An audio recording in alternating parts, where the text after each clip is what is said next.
Next up, I'm going to be discussing the Squire, and just as a reminder, these are my interpretations of what Chaucer is discussing in his prologue. So if your teacher has a different interpretation, that's what you should go with. He had his son with him, a fine young squire, a lover cadet, a lad of fire with locks as curly as if they had been pressed. Our next pilgrim is a squire. Now notice he comes right after the knight, and it tells us he had his son with him, a fine young squire. So we could interpret that as the squire being the knight's son. And for all intensive purposes, okay, a squire, think of him as a knight in training, right? He is the assistant to a knight. He's traveling with a knight. Not like a caddy to a golfer is nowadays, but kind of. Notice one of the first words Chaucer uses to describe the squire, okay, a lover. Now, if I am a knight in training, hopefully one of the first words used to describe me is warrior, brave, valiant, anything along those lines. But instead, one of the first words used to describe the squire is lover. Interesting. It also tells us that he had locks as curly as if they had been pressed. So this is one of those lines of Chaucer's that I think it's interesting to play around with. For me, yeah, they didn't have like curling irons back then, but it seems to me like he is making sure that his hair has been curled in a similar fashion, probably to impress the ladies. If the first line that we have, or one of the first words that we have using to describe him, is lover. He was some 20 years of age, I guessed. In stature he was of moderate length, with wonderful agility and strength.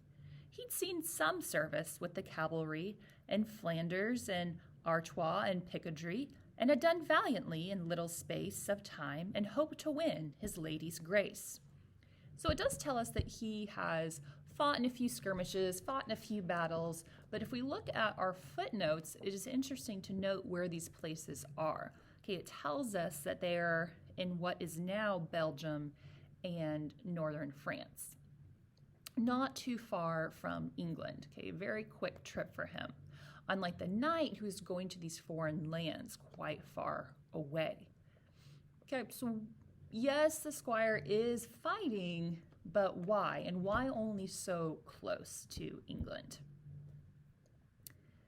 It says, in hope to win his lady's grace, right? You gotta have the battle stories for the ladies. So he's doing this to impress the ladies.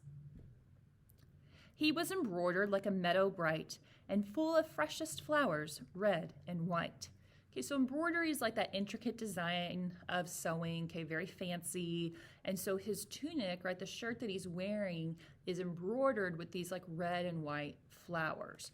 Very fancy compared to what his father, the knight, is wearing with his fustian tunic that's stained.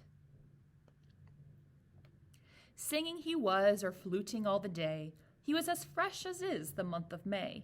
Short was his gown, the sleeves were long and wide. He knew the way to sit, a horse, and ride. Okay, so not only is he wearing this like embroidered kind of tunic, but we also find out that it is quite short. If I am training to be a knight or a knight's assistant, I probably don't want to be wearing a really short tunic around. Like, that's not going to help anyone. So why is he wearing such a short tunic? Probably to show off the leg muscles, right? Got to show off all that work you put in on your leg day in the weight room.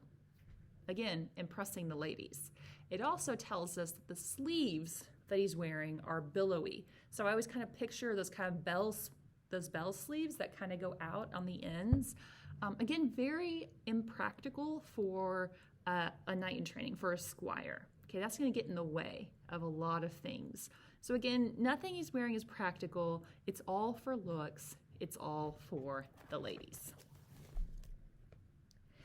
He could make songs and poems and recite, knew how to joust and dance, to draw and write. He loved so hotly, till dawn grew pale. He slept as little as a nightingale. Courteous he was, lowly and serviceable, and carved to serve his father at the table. So again, this guy, more of a lover than a fighter. He's not a bad person, but I think if I had to put him in a category between like highly esteemed, neutral, really dislikes, I would put him in the neutral category. Okay, not a bad guy, but just not necessarily doing what he's supposed to be doing. His appearance is just a little off.